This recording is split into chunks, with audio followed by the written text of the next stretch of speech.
नमस्कार दोस्तों, एक और वीडियो में आपका स्वागत है। और आज हम बात करेंगे एयर इंडिया की। एयर इंडिया को बेच दिया गया है, इस तरह की खबरें मार्केट में हैं और लगातार ट्विटर पर और अन्य न्यूज़ वेबसाइट्स के ऊपर भी ये बात सामने आई कि भारत सरकार ने एयर इंडिया को बेच दिया है टाटा के हाथों में, यानी कि टाटा ने इसको ख़रीद लिया है।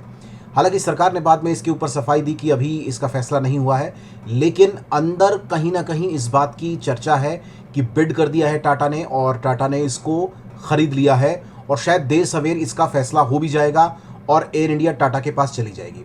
लेकिन सवाल ये है कि एयर इंडिया इस स्थिति में पहुंची कैसे, क्यों सरकार को एयर इंडिया को बेचने की नौबत आई, ये बहुत बड़ा सवाल है।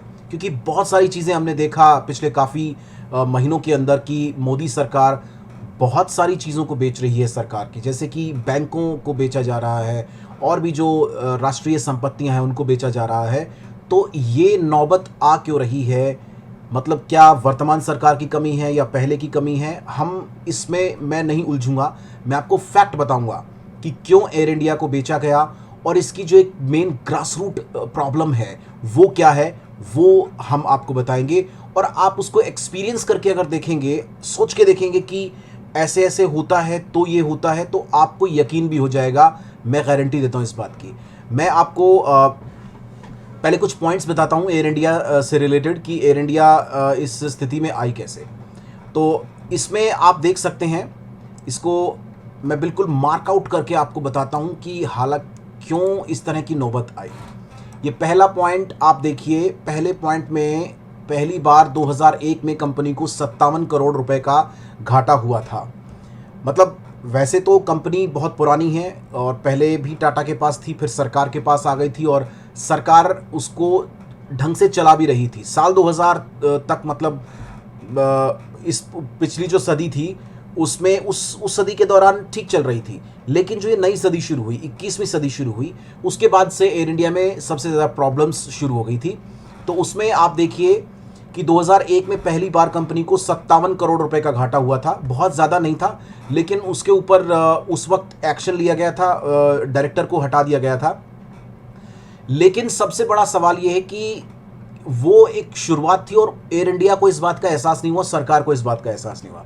एयर इंडिया पर इस वक्त जो था कर्ज था वो 58,000 करोड़ रुपए से भी ज़्यादा का कर्ज है। तो इसलिए सरकार ने ये फैसला लिया है कि इसको अब बेचा जाएगा, क्योंकि ये साल दर साल बढ़ रहा था। पहले बहुत कम था और धीरे धीरे बढ़ता चला गया। तो ये जो पॉइंट है, इस पॉइंट की वजह से अब सरकार को ये डिसीजन लेना पड़ा है कि हम इसको बेच ही देते हैं, क्योंकि और ज़्यादा बोझ हम सह नहीं सकते। क्योंकि हर साल जो इंटरेस्ट पे करते हैं, जो पैसा पे करते हैं, उसमें तो एक नई एयरलाइंस कंपनी खड़ी हो जाएगी और इसे चुकाने के लिए एयरलाइंस को मतलब 4,000 करोड़ रुपए सालाना खर्च करने पड़ते हैं। तो आप ये समझिए कि 4,000 करोड़ रुपए में तो नई एयरलाइंस कंपनी खड़ी हो जाएगी। तो इसलिए ये जो अमाउंट है, ये अमाउंट सरकार बेवजह पे कर रही है। इसलिए सरकार ने फैसला किया कि इसको बेच देते हैं। ये पॉइंट सब पहले आप समझ लीजिए, उसके बाद मैं रीज़न बताऊंगा। अब एक और पॉइंट सामने आया। एयर इंडिया को जो फाइनेंशियल ईयर था 2018-19, उसमें 8,400 करोड़ रुपए का मोटा घाटा हुआ था। तो ये भी एक बहुत इंपॉर्टेंट पॉइंट है कि बहुत जल्दबाजी में इस साल की शुरुआत में जनवरी में सरकार ने इसको इनिशिएट किया, शुरू किया कि अब एयर इंडिया को बेच ही देते हैं, क्योंकि अब फ़ायदा नहीं है। क्योंकि जो 18-19 का जो घाटा था 8400 करोड़ का, 8,400 करोड़ का, तो इतना बड़ा घाटा कैसे सरकार सहेगी। तो ये भी एक पॉइंट। और अब देखिए, ये जो दो पॉइंट मैं आपको बताऊंगा, नंबर 1 ये और नंबर 2 ये। तो इसमें आप देखेंगे कि एयर इंडिया और इंडियन एयरलाइंस का विलय हुआ था। जब घाटा शुरू हुआ था उसके बाद 2005 के आसपास विलय हुआ था। और दोनों कंपनियों का विलय के वक्त जो एक संयुक्त घाटा था, जो ज्वाइंट डेफिसिट थी, वो 771 करोड़ रुपए की थी। इसमें मतलब दो कंपनी कौन सी? एयर इंडिया और इंडियन एयरलाइंस। क्योंकि दो कंपनियां बनाई इसलिए गई थी कि जो एयर इंडिया है वो विदेशों के अंदर अपने ऑपरेशंस चालू रखेगी और जो इंडियन एयरलाइंस है वो देश के अंदर, यानी कि डोमेस्टिक एयरलाइंस की फैसिलिटीज़ लोगों को देगी। तो इसका जो ज्वाइंट डेफिसिट था वो 771 करोड़ था जब दोनों का विलय हुआ। 550 करोड़ तो अकेले एयर इंडिया का था, बाकी का जो रेस्ट अमाउंट था वो इंडियन एयरलाइंस का था। तो उस वक्त ये फैसला लिया गया। ये जानकार बताते हैं कि ये पहला ऐसा डिसीजन था जिससे एयर इंडिया का पतन शुरू हो गया था। मतलब इसको विलय नहीं करना था, दोनों को अलग अलग रखते और अलग अलग रहकर ही वो अपने घाटे उतार कर आगे बढ़ते और हो सकता था कि फ़ायदे में आ सकते थे, लेकिन दोनों का विलय करना गलत रहा, ये एक्सपर्ट्स बताते हैं। और अगला पॉइंट ये वाला है जिसमें आप इसको बहुत डिटेल में आप पढ़ें कि 2005 में, ये बहुत इंपॉर्टेंट है, 2005 में 111 विमानों की खरीद का फैसला हुआ था। एयर इंडिया के अंतर्गत उसको खरीदा गया था। आर्थिक संकट की ये सबसे बड़ी वजह थी, ऐसा जानकार मानते हैं, क्योंकि उस वक्त उन 111 विमानों को खरीदने में 70,000 करोड़ रुपए खर्च हुए थे। सीएजी ने भी इसके ऊपर सवाल उठाए थे और ये कहा था कि इतने भारी इन्वेस्टमेंट की उस वक्त ज़रूरत नहीं थी 111 विमान एक साथ खरीदने की। अब कुछ लोग ये बोल रहे हैं कि नेताओं ने पैसे कमाने के लिए, भ्रष्टाचार करने के लिए, कि उसमें से पैसे आ जाएंगे, हमारी जेब में आएंगे और हम रख लेंगे, मतलब वही कमीशन, दलाली, ये वो सब करने के लिए ये कोशिश की गई थी। तो अब एक्सपर्ट बताते हैं कि ये दूसरा रीज़न ज़्यादा घाटे की या उसकी बर्बादी की वजह है। और कुछ बताते हैं कि ये दोनों जो डिसीजंस हैं, ये एक तो दोनों का विलय हुआ और दूसरा वो 111 विमान खरीदे गए थे। तो अमूमन ये दो रीजंस जो हैं वो ज़्यादा प्रोमिनेंटली इस वक्त दिख रहे हैं इस पूरी लिस्ट के अंदर। लेकिन मैं आपको एक और सच्चाई बताऊं, वो ये कि जो गवर्नमेंट का कोई भी सर्विस होती है, उसको सरकारों में बैठने वाले लोग खुद उसको बर्बाद करते हैं। उसके मैं एग्जांपल आपको बताऊंगा। जैसे कि आप अगर पोस्ट ऑफिस में जाएंगे तो आपको ये मतलब शंका रहती है कि मैं अगर कोई ख़त भेजूंगा या कोई पार्सल भेजूंगा तो वो पता नहीं कितने दिन में मिलेगा, कैसे मिलेगा, कोई कांटेक्ट नहीं होगा पोस्ट ऑफिस से। सरकारों में बैठे लोगों ने, चाहे उसमें नेता हों या अफसर हों, दोनों ने सरकारी सिस्टम को ख़राब कर दिया है। सरकारी सिस्टम को इसलिए ख़राब किया ताकि प्राइवेट सिस्टम सही से काम कर सके।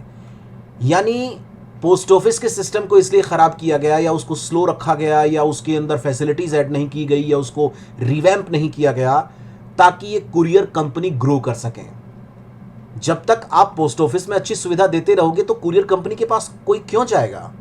उनको ग्रो करने का मौका हमारे इस गवर्नमेंट सिस्टम ने दिया है।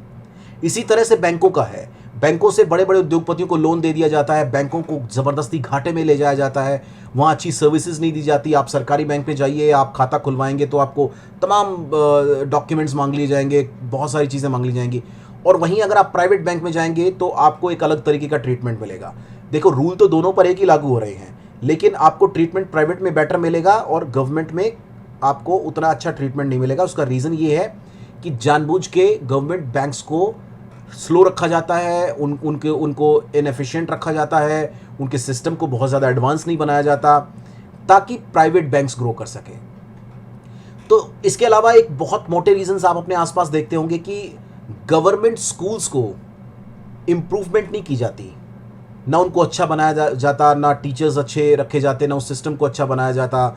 ये कहा जाता कि गवर्नमेंट स्कूल में जो पढ़ेगा वो मतलब अपने बच्चों के अच्छे भविष्य के लिए लोग गवर्नमेंट स्कूल में पढ़ाते नहीं हैं। आप किसी भी स्टेट में चले जाइए, वहाँ आपको पता चलेगा गवर्नमेंट स्कूल्स का क्या हाल है, क्योंकि प्राइवेट स्कूल्स को ग्रो करने का मौका देना था।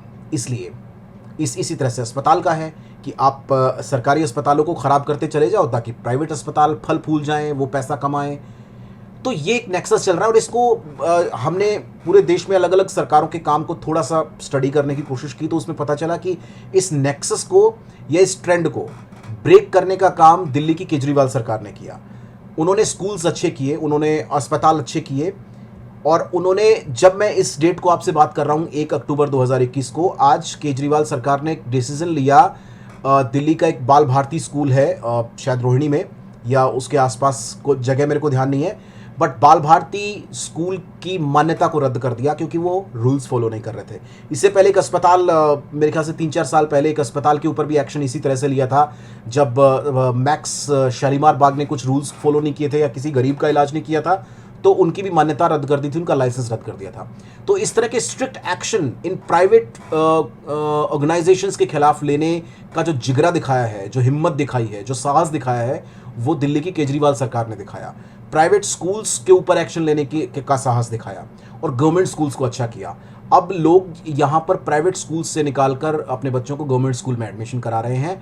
तकरीबन ये संख्या 2 लाख से ज़्यादा है। तो आप सोचकर देखें कि लोगों का विश्वास दिल्ली के अंदर कम से कम गवर्नमेंट ऑर्गेनाइजेशन से गवर्नमेंट सिस्टम के अंदर बढ़ रहा है।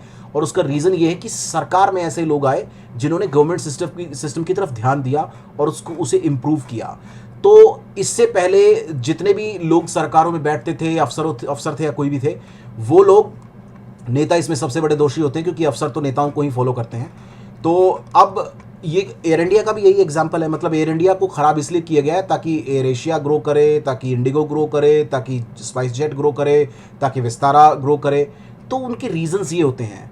मतलब कोई भी गवर्नमेंट के पास पैसे की तो कमी नहीं होती, आपको सिर्फ सिस्टम ठीक करना होता है, वो सिस्टम ही ठीक नहीं करते हैं ये लोग। तो ये एक मेन रीज़न है। बाकी इस तरह की इश्यूज़ मैं आपके लिए लेकर आता रहूँगा। फिलहाल के लिए मुझे इजाज़त दीजिए और एक नए ऐसे ही टॉपिक के साथ फिर मिलेंगे। आप तब तक मेरी वीडियो अगर आपको अच्छी लगी हो, कमेंट ज़रूर कीजिए, लाइक कीजिए, सब्सक्राइब कीजिए और इसको शेयर भी कीजिएगा। बहुत बहुत शुक्रिया।